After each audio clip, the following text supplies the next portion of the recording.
Depois que a Carol falar sobre a análise termogravimétrica, eu vou falar sobre a análise do BET.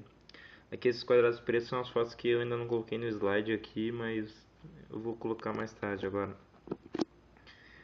Aqui é uma foto do tubo que vai à amostra, uma foto do bastão de vidro e uma foto do BET de frente.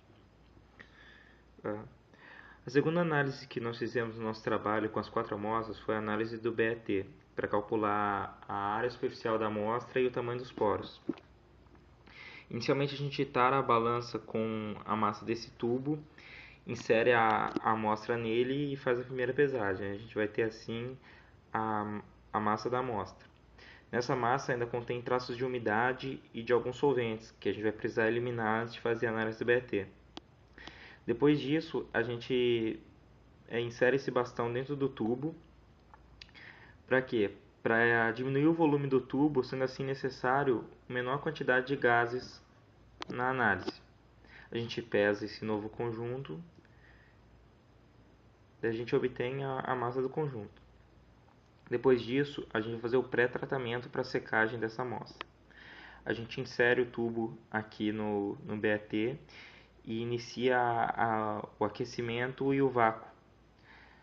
Assim, a massa volátil dele vai sair do tubo e vai condensar nesse tubo de nitrogênio líquido aqui. Depois disso, quando terminar esse pré-tratamento, a gente vai fazer uma nova pesagem com a amostra seca. A gente vai obter a massa do conjunto seca. Subtraindo essas duas massas, essas duas últimas aqui, a gente vai obter a massa volátil. E com a massa volátil e a massa inicial da amostra, a gente tem assim a massa seca. Essa massa seca é que a gente vai introduzir no computador do BAT para ele fazer a análise de dados. Com a amostra já seca, a gente vai introduzir o tubo aqui e vai iniciar a análise de BAT. O equipamento vai utilizar o hélio para medir o volume do tubo e saber quanto de nitrogênio é necessário para a análise. Depois de retirar esse hélio, ele vai liberar o nitrogênio. O nitrogênio vai entrar nos poros da amostra e sofrer a dissorção, sendo permitindo assim que o aparelho calcule o tamanho dos poros da amostra por adsorção. Depois, na retirada do nitrogênio, ele vai ocorrer a dessorção e o aparelho calcula o tamanho de poros da amostra por dessorção. Fazendo a média desses dois tamanhos de poros, ele obtém a média do tamanho dos poros. O nitrogênio também vai formar uma monocamada sobre a amostra, permitindo assim que ele calcule a área superficial dela. Uma análise de resultados. Na análise do TGA, a gente percebe que as amostras que foram calcinadas à mesma temperatura apresentam comportamentos semelhantes. As amostras calcinadas a 700 graus Celsius obtiveram uma perda significativa de massa entre 200 e 400 graus Celsius. Essa é a temperatura esperada por trabalhos anteriores para a degradação do PVA. A gente percebe que a amostra 2AL700 teve uma maior perda de massa.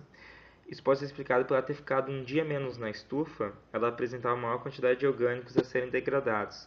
Enquanto as duas amostras que foram calcinadas a 1100 graus Celsius, por ter uma alta temperatura de calcinação e assim já tendo ocorrido essa degradação dos orgânicos, elas não apresentaram perda de massa significativa durante a análise do TGA.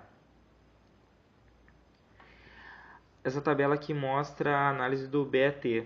Aqui estão as áreas superficiais encontradas e a média de tamanho de poros. As amostras calcinadas a 700 graus Celsius tiveram uma maior área superficial e um menor tamanho de poros.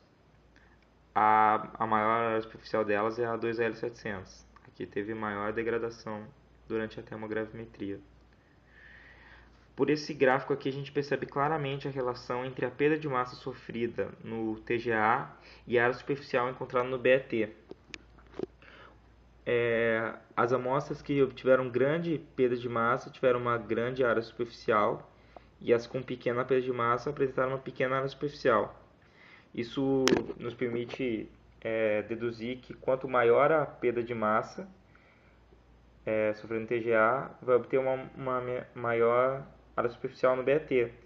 Só que se você comparar as duas amostras calcinadas a 1100 graus Celsius, elas contradizem isso, pois a 2AL1100 possui maior perda de massa e menor área superficial. E a 1L1100 encontrada. As conclusões que nós chegamos no nosso trabalho. Que a perda de massa na análise termogravimétrica está associada à quantidade de orgânicos presentes na amostra. Por isso que as calcinadas a 700 graus Celsius, que têm uma maior quantidade de orgânico, tiveram maior perda de massa.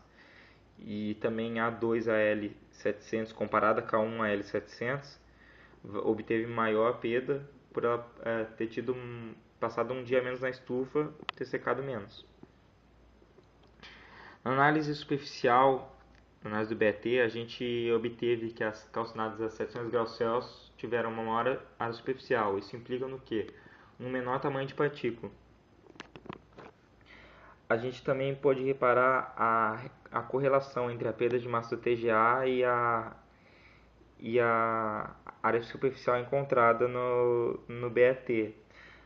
Com essa anomalia encontrada nas análises calcinadas a 1100 graus Celsius, que a gente vai refazer os testes depois para verificar algumas dúvidas que ficaram. Nossas referências: Brasil